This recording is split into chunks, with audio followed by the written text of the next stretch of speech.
Hello, welcome to Philippine Bible Ministries update, weekly update, whatever it is. So I learned a couple things here. I'm learning about the Philippines, and one of the things I'm learning is the difference between a plantain and a banana. Now, a plantain is larger than a banana, and then I found out. Actually, Joji had told me this before, but it had slipped my mind. You're supposed to cook a plantain before you eat it, otherwise, it will give you diarrhea. So it's true, and I found that I found that out today, and I just now realized what I had done. They were talking about it. I'm like, oh, wait a minute, you're not supposed to eat. Okay, so you have to pay attention again, and once again, do not eat a plantain, even though it looks just like a banana, tastes like a banana. It's not as fruity. It's not quite as good as a banana, but maybe after you cook it, it might taste better. I don't know. Just a couple things you learn. You learn things in the Philippines. Um, you learn that there is no such thing as right of way as you're driving. So there's no point getting upset at people. I mean, technically and legally there is a right of way, but nobody follows it. So as a taxi driver told me once, the taxi always has a right of way. So it's more of an attitude than anything else. Um, yeah. So we're learning about Philippines and we finally got our washer and dryer. It's a washer dryer LG washer dryer combo. It actually washes and dries. We haven't the first loads in, so we haven't actually seen how dry they are. What it does is it removes all the water, and then it takes a little bit of the water, puts it in the middle of the spinner, heats it up, and turns it into steam, and then it steam dries your clothes. It's supposed to be like 90% done with dry. So it was a heck of a lot cheaper than and easier than. It's really hard to get things done around here. It takes forever to get stuff done, and our gate. We have a gate, we have a wall and a gate. Everybody does it. They told me to do it. I'm not sure. Anyway, I have a gate, a big gate that you open to get your car out, and the welds broke 3 times. I don't know what the kids are jumping on the gate at night, or I don't know why that's happening, but so you just learn to accept things, and that's not why we're here. But it's just sort of getting ready. We've now only have 8 boxes left, 8 or 7, I think, that we need to open up, and then we brought way too much stuff. And my friends who had been missionaries, off and on, and still are, have told me not to bring too much stuff. But we thought we got rid of a bunch of stuff, but we still have way too much stuff. But then when you open it up, you get all there's this. Yes. So we're getting ready for Christmas. We're going to put up a Christmas tree. No Thanksgiving. By the way, happy Thanksgiving is coming up soon in the USA. No Thanksgiving here, not really. No turkeys. Somebody said if you go to Iligan, I'm not pronouncing it right. I'm sorry. Anyway, there's a place, I don't know, hour and a half away from here where you can buy turkeys, but they're not butchered turkeys. It's like live. I don't know what you do with a live turkey, right? Because the ones you eat for Thanksgiving are young. I think they're 2 3 years old, right? They're just you just can't go out and kill a. So no turkey this year. So we might do it. All we have is cranberry juice. Cranberry sauce we bought from SNR, and we didn't think ahead, or we would have made our own, breadcrumbs. But we really don't have time to do that now. Um, anyway, so we'll probably have a roasted chicken on our new stove that we got hooked up our Fujitsu. It's got a rotisserie, so we'll probably have some chicken and mashed potatoes and gravy and maybe some olives and some cranberry sauce and call it good. Anyway, it's not about what you eat really. So I wanted to clarify something from last time, as I thought about it the last few days, and then sometimes I know exactly what I'm saying, but not everyone who's listening knows what I'm trying to say. So when I said that I don't really care about what the churches do in a way, well, what I meant by that was we're not here. We're here to support people, not organizations.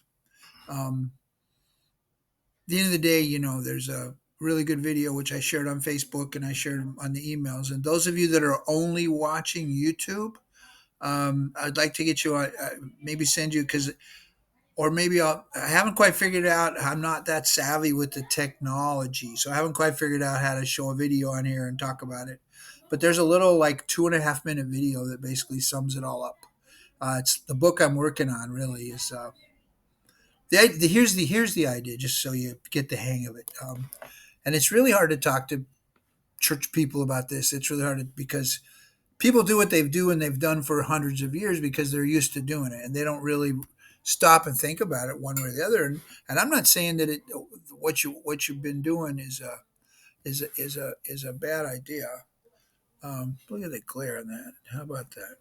I'm not saying it's a bad idea what you've been doing, or a good idea. What I'm saying is, when Jesus said, "Go and make disciples," He didn't say go and open churches. He didn't say go and build churches. He didn't say come. He said go. He didn't say come to a building and let's have a show and we'll play guitars and we'll sing, worship the Lord, and then we'll have activities and then we'll do these things and we'll call that church. Those may or may not be great things. Those may or may not be things of the Lord.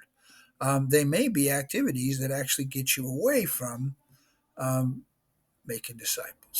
I know that there's disciple making in churches, and I know that most everybody wants to do that, and I know that almost all the pastors have a heart for that. But I also know that not necessarily on purpose, but most pastors want to build their church and grow their church and grow their little piece of the kingdom, right?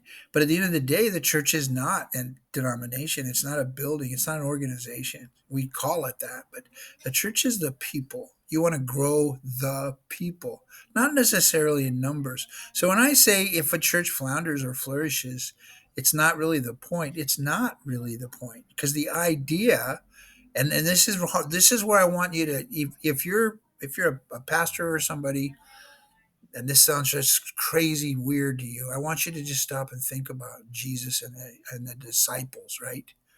So here he just tells them to go do this, right? He didn't. It's just simple, go make disciples and have them make disciples. It's really not about all the things we've added to it. Um, and it's hard, and most of the things that we think are so important, the distinctions that we have for our organizations are really secondary issues. They're not even that important. Even I have friends in the one that I was in, that I'm no longer feel like I'm in because I'm part of the body of Christ, right? They're really big on eschatology, and so that's great. Eschatology, blah blah blah. Here comes the end times, blah blah blah. But at the end of the day, how much time and effort and money do you spend on something like that? And how much is spent on becoming a disciple and making disciples? So that's what I meant. Like at the end of the day, God's will could very well be that a church dissolves so that the people will, look what happened. Like, what did it take for those people in Jerusalem to go out, right? They had to be Jerusalem was destroyed. The diaspora, right? And people went out, what, under persecution, right? Not like, oh, God is good all the time and it was a blessing and everybody was, no, that's nonsense pretty much. I mean, what we've done is we've turned it into the American dream. We've turned church into the American dream where God will take care of you and bless you and give you stuff. And then here, so and then here's my part where I'm like, what are you really doing? Then you show up here and you build this White House and you're showing the people that that's exactly what happened to you. I'm not saying it's a bad thing for God to bless you financially or any other way, but what I'm saying is that's not the point of life. Because Jesus said, I have other food. Remember the woman at the well? And they went to get him some food and they come back and they say, well, what are you doing? He says, aren't you hungry? He goes, well, I have other food you don't know about. But what did he say? My food is to do the will of the Father. We are the body of Christ. We should be doing his will, right? Yeah, I don't know. Like, you just think about the Lord was always going away from crowds, right? Here we're trying to build up crowds. I don't know. My vision of my church is I'm going to have, 5 stories, and I'm going to have 85,000 people, and chorus and choirs and activities, and like in the little video, it shows stress, stress, stress, issue, issue, issue. Instead of just like make disciples who make disciples, and simple. Anyway, I don't want to go too deep into it, but. Hope you understand my heart, though, and I do love the people in the churches, and I am supporting the churches, and I've given money to the churches locally, and I love the pastors. I want to I want to help the pastors, but I don't necessarily want to help the pastors grow their church. I want to help the pastors grow. I want to help the pastors get close to Jesus Christ. And it's not, I'm not in competition, although I am going to be making disciples aside from working with children, which may be the first disciples, not my disciples, to Jesus disciples, right? And if that happens to counterfeit, like take away from church people or whatever, I don't really care because it's not about that. It's about these people going out then and making disciples. Anyway, I hope that makes sense. And it all comes from it all comes from a good place. I feel like the Lord is ready to do this, and it's not a new thing really. It's really an old thing, but to a lot of us, the way we were churched, it is a new thing. But if you really just stop and think about what's the simplest way to do this, house to house is the simplest way. Not building these buildings and organizing blah blah blah blah. That is so. Here's the thing, they'll have these missionaries go out and they have to go out and get like five, six, $7,000 per year. They have to go out and get donations so that they can be sent out by this organization, and then they only get part of that money because the organization needs it to whatever they do, to make more conferences and teach people how to do this, and we need to trust the Lord a little bit more, right? And conferences less, right? Um, one of my best one of these guys I really love. I'm going to go ahead and name him Francis Chan. I do love a lot of the stuff he's done and said, but I also see that he likes to be that he does these big he does these events where he goes and there's thousands of people watching him, and it seems like that's a thing he really enjoys, and hopefully he's touching people. But at the end of the day, those people need to. It's not about like my friend who I've never met named Leonard Ravenhill is my favorite preacher of all time. He says, he says it's about it's about do you know the Lord? It's not about knowing about the Lord. It's do you know the Lord, and what are you going to do about it, right? Well, what are you going to do with your life?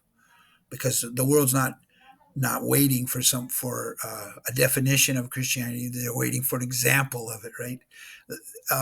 Everybody says they believe all this stuff, and yet nobody really is willing to give up.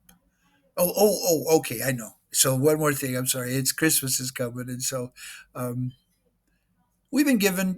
People come up and they always want money. There's always people begging, and it's a poor country, and the people want stuff, and they just sort of show up, and we have a couple of lovely children that have shown up at our house almost every day, and it's great. It's great to help people, and we had somebody show up today and ask for a donation for their school, and we don't know these people, and say we're going to set boundaries. This no, we're not.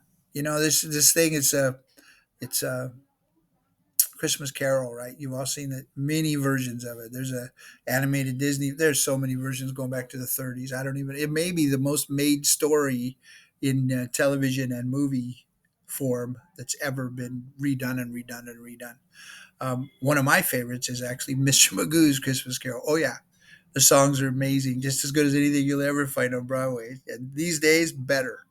And so one of my favorite songs is at the end of it when after Scrooge has his change of heart, and one of my favorite lines that I always think about with the money situation for us, for example, as we see our pile of money is going away as it should, and we knew it would, but still sort of a scary thing to watch. And then I just remember what old Magoo Scrooge said with the new heart, and he says.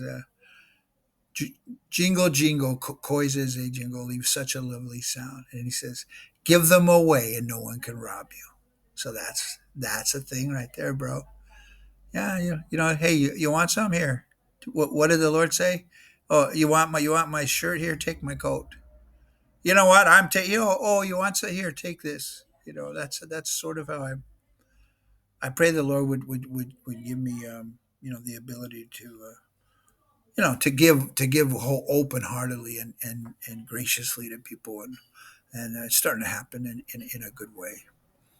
So it's not mine anyway; it's his. What are you gonna do?